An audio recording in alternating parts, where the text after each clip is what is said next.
Et ils gardent leurs bonnes troupes en réserve. Et ces bonnes troupes en réserve vont intervenir finalement, puis avec la création du tertio, c'est Franco qui va sauver la situation, n'est-ce pas? Et quand les bonnes troupes vont arriver, bon, les Rifins vont être bloqués. Mais pendant des années, les Espagnols vont se faire massacrer, mais par milliers, des généraux, des général Silva, c'est des défaites terribles. Alors Lyautey n'a pas le contact, il ne sent pas les Espagnols. À la différence de Pétain. Pétain, lui, va être...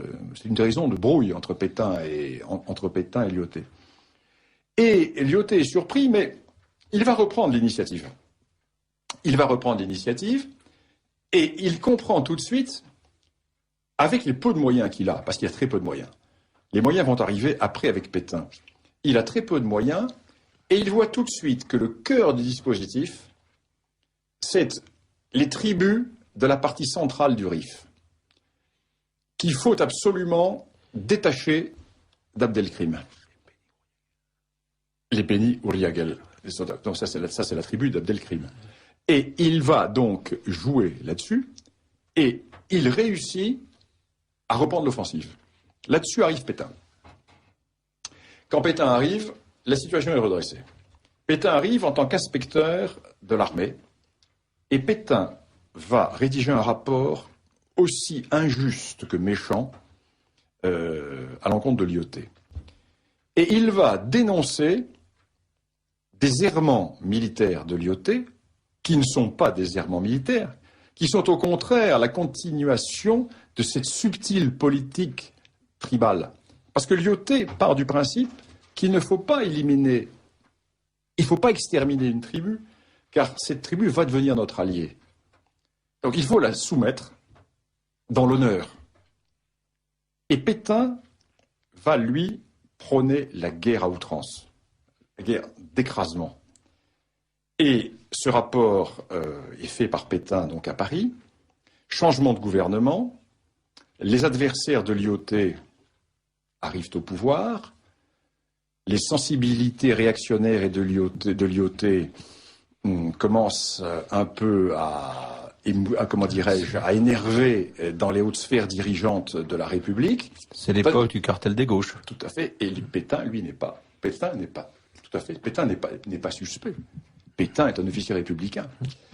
Et Pétain est envoyé au Maroc avec une mission très claire, doubler Lyautey dans le domaine militaire. Or, Lyautey dit, mais c'est pas possible, parce que ma position de résident général est une position de chef politique et de chef militaire. Dans cette politique tribale, on ne peut pas être uniquement chef militaire et chef politique. Si vous m'enlevez la direction militaire, c'est le protectorat qui s'effondre. On dit, bon, Lyautey démissionne. Lyautey rentre en France, et Pétain a les mains libres, et Pétain va écraser la révolte du Rif. Mais il va écraser la révolte du Rif avec une guerre totale à l'européenne. Il va recevoir des moyens, l'aviation, etc. Les Rifins sont broyés, détruits, et ça va rester dans les mémoires. Ça va rester dans les mémoires parce que dans les années 1950, 1952-53, quand on a commencé à bouger au Maroc, les tribus de l'Atlas, du Haut Atlas et du Moyen Atlas, vont rester parfaitement droites dans leurs bottes dans le système français, et les tribus du Rif vont se soulever à nouveau contre la France et ensuite contre le sultan. Parce que la méthode Pétain a été une méthode de guerre à l'européenne, on peut presque dire de guerre d'extermination. Alors bon, je vais avoir des lettres de tous les maréchalistes, il faut me dire, vous dites du mal du maréchal Pétain, etc. Moi je défends la politique de Lyautey. Et il se trouve que dans l'affaire de la guerre du Rif, Lyautey avait une politique sage, et Pétain, qui n'était pas un colonial, Pétain, qui ne connaissait rien à l'outre-mer, qui ne connaissait rien à l'Afrique, brillant officier métropolitain, a voulu appliquer la méthode du rouleau compresseur. Il a gagné d'ailleurs, mais les plaies qui sont restées dans l'histoire du Maroc sont considérables. Et là, la France a perdu beaucoup au Maroc avec cela. Alors ces tribus de l'Atlas vont fournir les auxiliaires de l'armée française, qu'on va retrouver en Indochine, qu'on va retrouver partout, et vont, dès 1956, constituer l'ossature des forces armées royales marocaines. Et ils vont devoir lutter contre les Rifins. Et la première campagne qui va être menée par le Maroc indépendant, ça va être une campagne menée par le prince héritier Moulay Hassan, le futur Hassan II, avec les anciennes unités d'armée françaises devenues forces armées royales marocaines. Donc il va écraser cette révolte du Rif, qui est une révolte qui est le prolongement de l'écrasement de la guerre du Rif des années 25. Et les Rifins, donc, à l'époque, contestaient l'autorité de Mohamed V. Ah, oui, une fois l'indépendance acquise en 1956. Oui, ils vont contester. Donc tous les rapports un peu tendus qu'il y a toujours eu entre les Rifins et la monarchie marocaine, parce que les Rifins ont toujours contesté. Bon, ça s'estompe un peu maintenant, mais il y a eu ce grand problème. Alors Hassan II, pendant tout son règne, n'a jamais mis les pieds dans le Rif. Pour montrer. Mais alors, Mohamed VI, bon, lui, le gros avantage de la monarchie, c'est ce qu'un père peut pas faire, son fils le fait, il y a une continuité, et Mohamed VI, lui, est allé directement dans le village d'Abdelkrim, a créé l'institut berbère, à partir du village d'Abdelkrim, etc. Donc c'est une politique qui a complètement changé. Mais Hassan II, lui, était resté dans cette opposition qui s'était passée dans le Rif, avec divers enjeux, parce qu'en plus, c'était rallié à ça tout un courant anti-monarchiste, très compliqué. Ensuite va se greffer là-dessus les affaires Ben Barka, etc. Donc une affaire très très compliquée, bon, qui aujourd'hui a évolué. Tout à l'heure, vous avez utilisé l'expression refondation de la monarchie chérifienne. Qu'entendez-vous par cette formule ?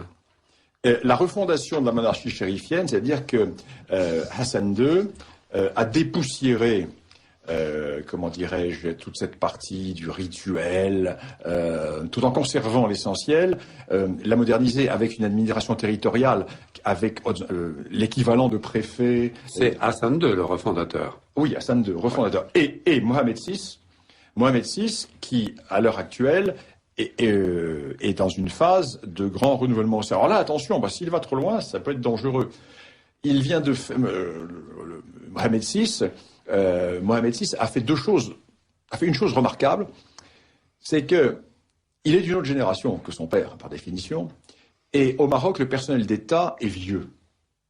Parce qu'on ne met pas à la porte les vieux serviteurs au Maroc. Les vieux serviteurs restent là. Mais le problème, c'est que au XIXe siècle, les vieux serviteurs mouraient à 65 ans, parce que maintenant ils meurent à 85 ans. Ce qui fait, il y a plusieurs générations qui poussent derrière. Et donc, alors Mohamed VI a appelé les gens de sa génération au pouvoir. Et il a créé également des instances régionales. Donc, il a créé un début de véritable décentralisation avec des instances régionales qui permettent localement à des jeunes élites de passer aux affaires. Alors qu'auparavant, tout descendait du palais avec les gouverneurs et il n'y avait pas les échelons locaux. Tout simplement, il y a des échelons horizontaux locaux, ce qui donne une soupape de sécurité pour des jeunes qui ont besoin d'accéder aux affaires. Et il vient de réformer l'État marocain en annonçant que désormais, puisque le Maroc est une démocratie royale, et il y a des partis politiques, il y a des élections, désormais le Premier ministre sera automatiquement le chef du parti qui aura gagné les élections. Ce qui se faisait depuis quelque temps, mais qui n'était pas inscrit dans les règles ou dans la Constitution. Donc désormais, c'est cela. À mon avis, il ne faut pas qu'il aille plus loin. Parce qu'alors, s'il va plus loin, il risque de mettre en péril l'architecture même du système monarchique marocain. Et à l'heure actuelle, l'on voit tous ceux qui n'osent pas attaquer la monarchie, parce que c'est possible, mais qui parlent de européaniser la monarchie, c'est-à-dire, certes, que le roi garde son aspect religieux, commandeur des croyants, mais qu'il abandonne le politique. C'est très dangereux, parce que... La reine d'Angleterre. Oui, mais la reine d'Angleterre, oui, mais l'islam est quand même plus fort que la religion anglicane, a plus d'assises. Et donc, et puis en plus, il est poussé par son cousin Moulay Hicham, le prince rouge, l'Orléans des Alaouites. Hein. Et donc, oui, j'espère que ce sera pas un Philippe égalité, mais là, on sent que Ceux qui n'osent, il y a toujours un courant anti-monarchiste au Maroc, le courant révolutionnaire de l'ultra-gauche marocaine, qui n'ose pas attaquer le roi parce que Mohamed VI est adoré au Maroc, et puis vraiment une grosse présence, qui essaie de rogner ses pouvoirs. On sent la subversion qui est là.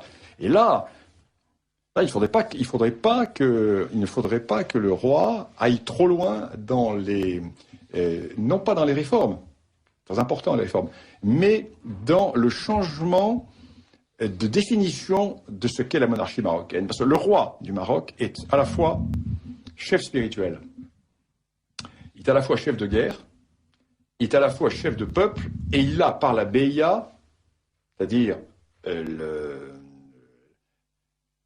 l'obéissance, le serment de la beya, il est à la confluence de toutes les tribus du Maroc et de toutes les hiérarchies marocaines. C'est-à-dire qu'on vient lui prêter la beya, le serment d'allégeance. Donc il fait la synthèse autour de sa personne.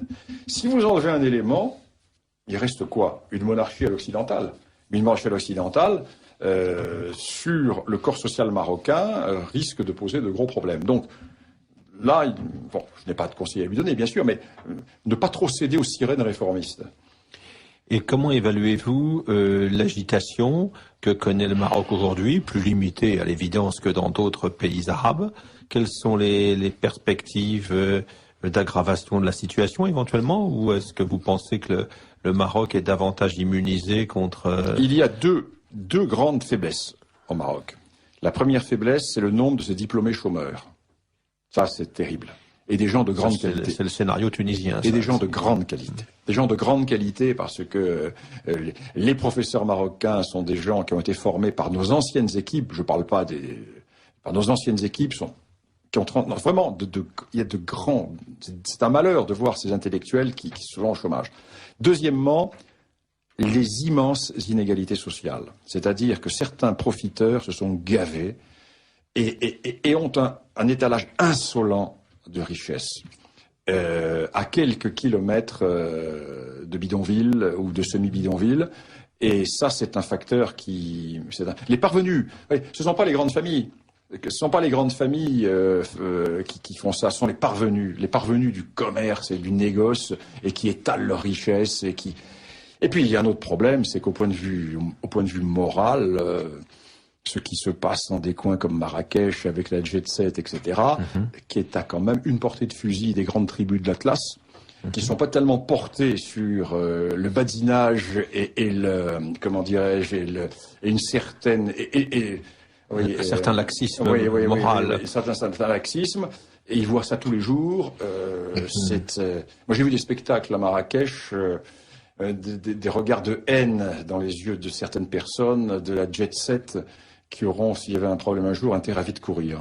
Parce que là, Est-ce que la présence de toute cette nomenclatura de la jet set, ça suscite donc des réactions d'hostilité? Bien sûr.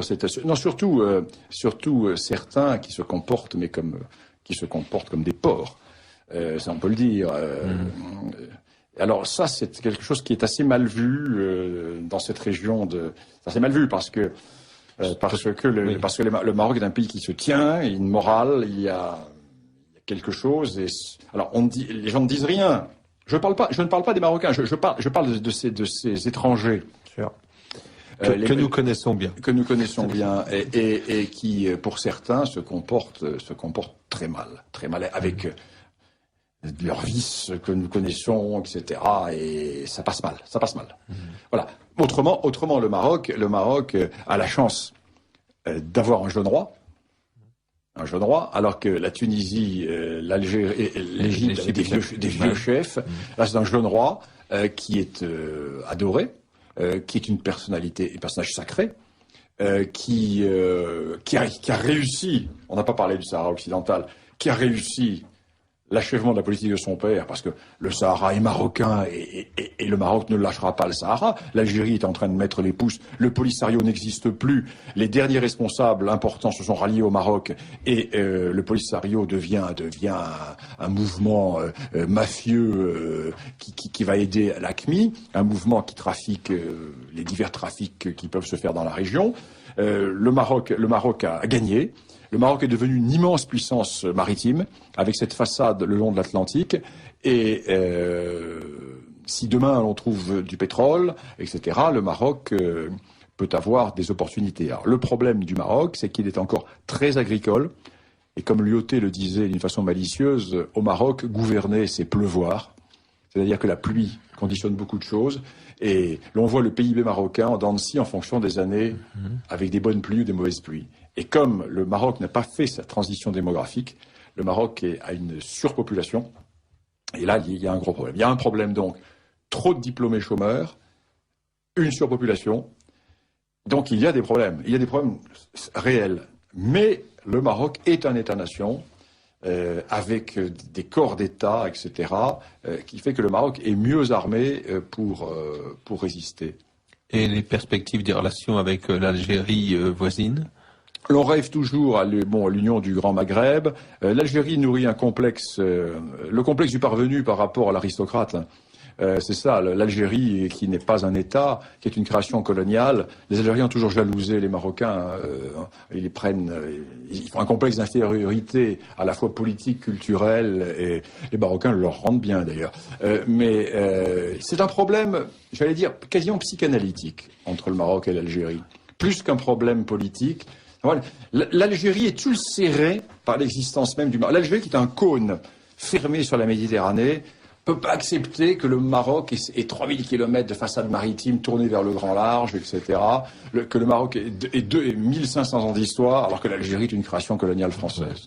Et le Maroc a perdu des territoires du fait de la colonisation qui sont aujourd'hui algériens. Hein. Alors, je voudrais simplement faire un petit rappel pour les auditeurs qui s'intéressent à l'actualité africaine. Si vous voulez être tenu au courant de mes communiqués, etc., envoyez donc simplement votre nom sur mon fichier mail et je vous mettrai sur ma liste de destinataires des communiqués et autres. Alors, donc bernard-lugan.com, c'est le site de mon blog et vous aurez là le moyen de me joindre. Donc bernard-lugan.com et tout est expliqué. Eh bien, il me reste à remercier les participants à cette émission, Dominique Vénère et Bernard Lugan. Merci également Françoise Varlet. Nous nous retrouverons maintenant le 26 avril.